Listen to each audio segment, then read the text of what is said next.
స్వాగతం. నందిపేట మండల సిహెచ్ కొండూరు గ్రామ ప్రజలు ప్రాణాలతోని చెలగాటమాడుతున్న అధికారులు డ్రైనేజ్ క్లీన్ చేయకపోవడంతోని వరద నీరు ఇంటిలోకి వస్తున్నా గానీ అధికారులు మాత్రం నాకేం తెలియదు అన్నట్లుగా వ్యవహరిస్తున్నారని ఆరోపించారు.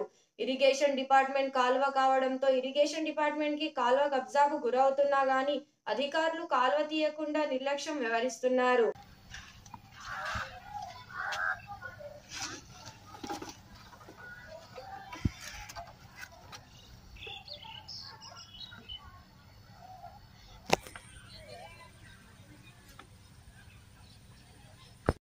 T9 న్యూస్ ఛానల్ నేను మీ మెట్టు పోషెట్టి నిజామాబాద్ జిల్లా నందిపేట మండలం సిహెచ్ కొండూరు గ్రామంలో ప్రస్తుతం మనం ఉన్నాం.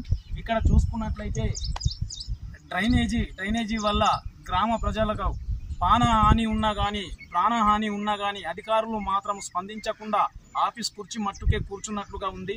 గతంలో కూడా ఈ కాల్వ మరమ్మతులు చేయమని మన ఛానల్లో న్యూస్ కూడా పెట్టడం జరిగింది. ఆ న్యూస్ని కూడా కేర్ చేయకుండా వాళ్ళ ధీమలో ఇవాళ చూసి రేపు ఇడిసబెట్టేస్తారు అన్న ధీమలోనే ఉన్నారు. కానీ ఇంతవరకు ఒక అధికారి కానీ ఎవరు కానీ వచ్చి విజిట్ చేయకుండా వాళ్ళ సొంత లాభాలే చూసుకుంటారు కానీ ప్రజలకు మాత్రం ఎటువంటి హెల్ప్ చేయడం లేదు. మరి అదేవిధంగా ఇది వచ్చేది వర్షాకాలంలో డ్రైనేజీ మెయిన్ సెంట్రల్గా ఉండడం వల్ల డ్రైనేజ్లో వచ్చే వాటర్ అంతా వేరే ప్రజల ఇళ్లకు పోవడం జరుగుతుంది. కానీ ఈ విషయంపై ఆఫీస్కు 10 మట్ల తిరిగినా కానీ చూసి చూడనట్లుగా వ్యవహరిస్తున్నారు. కానీ ఇప్పటికీ మాత్రం వచ్చే అధికారి మాత్రం ఒక్కసారి కూడా విజిట్ చేసిన దాఖలాలు లేవు.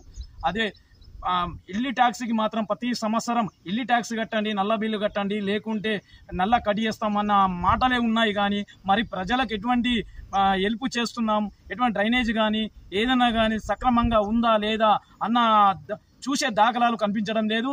ఇప్పటికైనా ఉన్నత అధికారులు స్పందించి ఇప్పుడు వచ్చేది వర్షాకాలం, చిన్న పిల్లగాళ్ళు ఉన్నారు, వచ్చే పాములు కానీ పందులు కానీ ప్రతి ఒక్క జీవరాశి ఇక్కడ బతుకుతున్నది. దాన్ని మాత్రం క్లీన్ చేసి ప్రజలకు హెల్ప్ చేయాలని కోరుతున్నారు.